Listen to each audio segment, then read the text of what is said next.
حضرت جعفر صادق رضی اللہ تعالیٰ عنہ کو یہ شرف حاصل رہا کہ آپ کی والدہ حضرت ابو بکر کی پوتی بھی ہیں اور حضرت ابو بکر صدیق کی نواسی بھی ہوتی ہیں۔ اس وجہ سے حضرت امام جعفر صادق فرماتے ہیں کہ ولدنی ابو بکر مرتین، میں جو ہے علی سے ایک بار تولد ہوا لیکن حضرت ابو بکر سے 2 بار تولد ہوا، یعنی 2 نسبتیں آپ کی والدہ ماجدہ کو حضرت ابو بکر صدیق رضی اللہ تعالیٰ عنہ کی ذات سے تھی۔ آئیے ناظرین سامعین محترم، آپ کا جو لقب ہے، اصل تو آپ کا نام ہے جعفر، مگر آپ کا جو لقب ہے وہ صادق، یعنی صادق آپ کو اس لیے لقب عطا کیا گیا، ایسے تو آپ کے بے شمار القابات ہیں، لیکن جو آپ اس لقب سے مشہور ہوئے کہ زندگی بھر کبھی آپ نے جھوٹ نہیں فرمایا، جھوٹ نہیں بولا کبھی آپ نے، تو لہذا جو ہے نا اس وجہ سے آپ کو یہ لقب ملا کہ زندگی بھر کبھی آپ نے کسی نے آپ سے جھوٹ نہیں سنا۔ السلام علیکم ورحمۃ اللہ تعالی وبرکاتہ، نحمدہ ونصلی ونسلم علی سیدنا و مولانا محمد رسولہ النبی الامین المکین الحنین الکریم الرؤوف الرحیم وعلی آلہ الطیبین الطاہرین وصحبہ الکرام المتقین المخلصین وجمیع الاولیاء والصالحین وعلینا معهم اجمعین، اما بعد فقد قال اللہ سبحانہ وتعالی فی کلامہ العظیم، فاعوذ باللہ من الشیطان الرجیم، بسم اللہ الرحمن الرحیم، یا ایہا الذین آمنوا اتقوا اللہ وکونوا مع الصادقین، صدق اللہ مولانا العظیم۔ فقال اللہ سبحانہ وتعالی الی مقام آخر، ان اللہ وملائکتہ یصلون علی النبی یا ایہا الذین آمنوا صلوا علیہ وسلموا تسلیما، اللہم صلی علی سیدنا محمد وعلی آل سیدنا محمد وبارک وسلم۔ معزز ناظرین سامعین محترم، بزم طلباء قدیم و محبان جامعہ نظامیہ جدہ کے زیر اہتمام جو ہماری سیریز اصلاح عقائد و اعمال، ایک سلسلے وار ہم وقتاً فوقتاً عقائد اور اعمال کی بھی اصلاح کرتے ہوئے آتے ہیں۔ آئیے آج ہم جس موضوع پر گفتگو کر رہے ہیں وہ جو شخصیت کا آج ہم تعارف آپ کے سامنے پیش فرما رہے ہیں، جو اولاد رسول اللہ اور اہل بیت اطہار کے معزز شخصیت جن کو پوری دنیا حضرت امام جعفر صادق رضی اللہ تعالیٰ عنہ کے نام سے جانتی اور پہچانی جانتی ہے، اور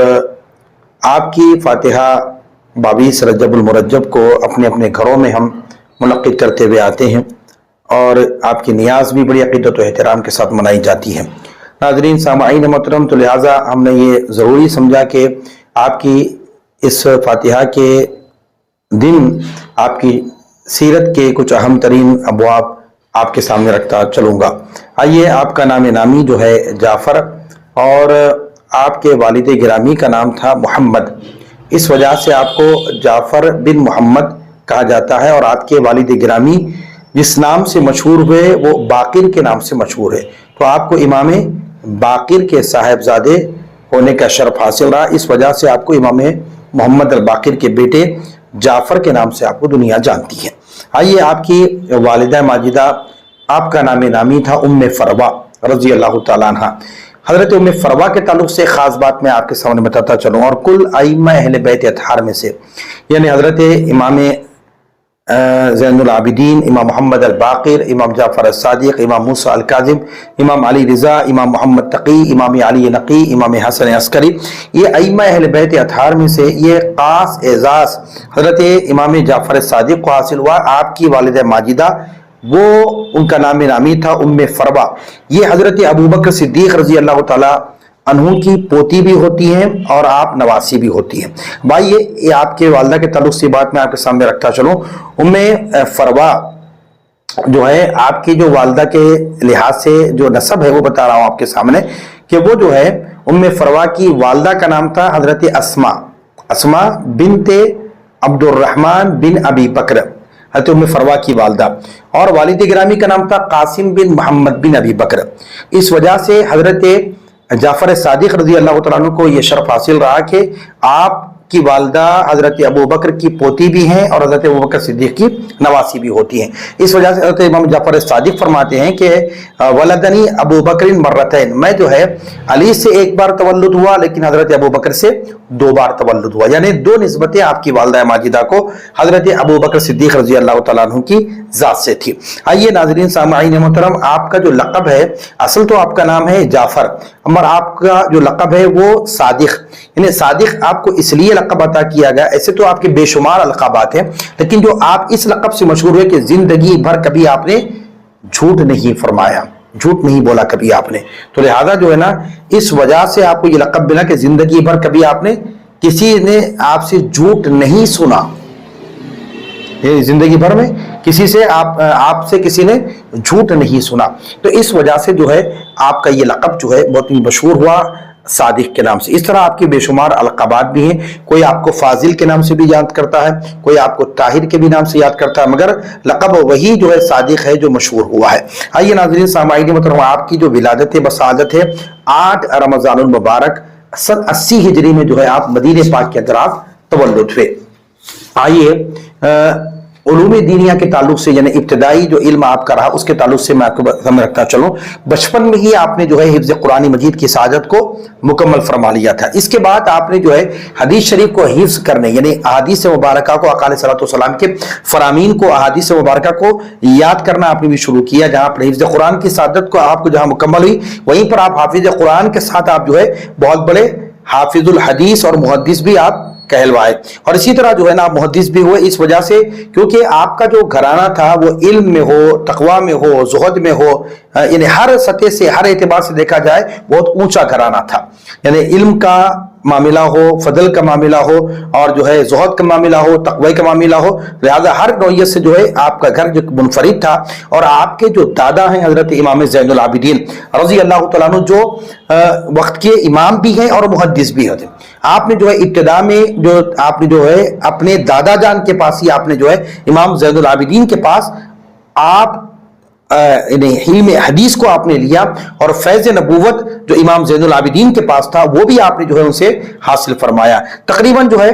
حضرت امام جعفر صادق رضی اللہ تعالیٰ عنہ اپنے جد اعلیٰ کے پاس بہت سا حدیث کا اور علوم ظاہر کا، علوم باطن کا، فیض نبوت کا ایک بہت بڑا ذخیرہ جو ہے آپ اس وقت اپنے دادا کے پاس لے چکے تھے۔ اور حتیٰ کہ آپ کے دادا کے انتقال کے بعد آپ نے کیا کیا، اپنے نانا حضرت قاسم بن محمد بن ابی بکر جو حضرت ابوبکر صدیق کے پوتے ہیں، حضرت امام جعفر صادق کے نانا ہیں، تو دادا کے انتقال کے بعد، وصال کے بعد آپ نے جو ہے اپنے نانا کے پاس وہاں پر جان میں ادب طے کرتے ہوئے ان سے بھی آپ نے فیض صدیقی کو بھی حاصل کیا اور احادیث کے علم کو بھی آپ نے حاصل کیا۔ اپنے نانا کے بعد آپ نے اپنے والد گرامی امام محمد الباقر کے پاس سے بھی آپ نے جو ہے وہاں سے علم کا ایک بہت بڑا ذخیرہ، حدیث کا بہت بڑا ذخیرہ آپ نے اپنے والد گرامی سے بھی لیا۔ تو معزز سامعین ناظرین محترم، آپ کا یہ مقام، یہ مرتبہ ہے کہ آپ نے اپنے دادا زین العابدین کے پاس سے علم حاصل کیا، اپنے نانا قاسم بن محمد بن ابی بکر کے پاس علم حاصل کیا، اپنے والد گرامی حضرت امام محمد الباقر کے پاس سے آپ نے جو ہے علم حاصل فرمایا۔ یہ تو آپ کے گھر کا معاملہ رہا۔ اب باہر سے دیگر صحابہ کرام رضوان اللہ تعالیٰ اجمعین کی بھی زیارت آپ نے فرمائی، اور خاص طور پر جو ہے نا ساتھ طور پہ آپ نے جو ہے وہاں سے ان سے بھی جو ہے آپ نے حدیث کے علم کو لیا، جن میں حضرت انس بن مالک کا بھی شمار ہوتا ہے، حضرت عطا ابن رباح کا بھی شمار ہوتا ہے، حضرت نافع کا بھی جو ہے شمار ہوتا ہے۔ ان سے آپ نے جو ہے علم حدیث کا ایک بہت بڑا ذخیرہ آپ نے حاصل کیا۔ اور یہی دیکھیے کہ آپ کے اساتذہ حضرت امام جعفر صادق کے اتنے بلند مقام والے ہیں، تو اندازہ کیجئے کہ آپ کے شاگردوں کا معاملہ کیا ہوگا۔ سیرت میں یہ بات موجود ہے کہ امام مالک رحمۃ اللہ تعالیٰ یہ شاگرد امام جعفر صادق کے، امام اعظم ابو حنیفہ یہ شاگرد امام جعفر صادق کے، سفیان ثوری یہ شاگرد امام جعفر صادق کے، سفیان بن عیینہ یہ شاگرد امام حضرت جعفر صادق کے۔ تو پتہ یہ چلا کہ اتنے بڑے آپ نے اساتذہ سے جب علم حاصل کیا تو آپ کے شاگردوں کا بھی شمار دیکھیے کتنے بڑے بڑے معزز شاگرد ہیں، امام مالک، امام اعظم، سفیان ثوری، ایسے بڑے بڑے اجلاء جو وقت کے امام بنے، یہ سب کے سب شاگرد ہیں حضرت امام جعفر صادق رضی اللہ تعالیٰ عنہ کے۔ آپ جہاں پر ایک بہت بڑے محدث ہے حضرت امام جعفر صادق، وہیں پر آپ بہت بڑے مفسر قرآن بھی ہیں، اور اس کے ساتھ ساتھ آپ بہت بڑے فقیہ بھی ہیں۔ حضرت امام اعظم ابو حنیفہ رضی اللہ تعالیٰ خود فرماتے ہیں، آپ سے کسی نے پوچھا تھا کہ بتائیے کہ اس وقت فقہ میں کس کا مقام بلند و بالا ہے، علم تفقہ میں کس کا بلند مقام مرتبہ والا ہے، تو اس وقت امام اعظم ابو حنیفہ رضی اللہ تعالیٰ سے فرمایا، آپ نے فرمایا کہ لوگوں، امام جعفر صادق یہ وقت کے بہت بڑے فقیہ ہیں اس وقت، فرمایا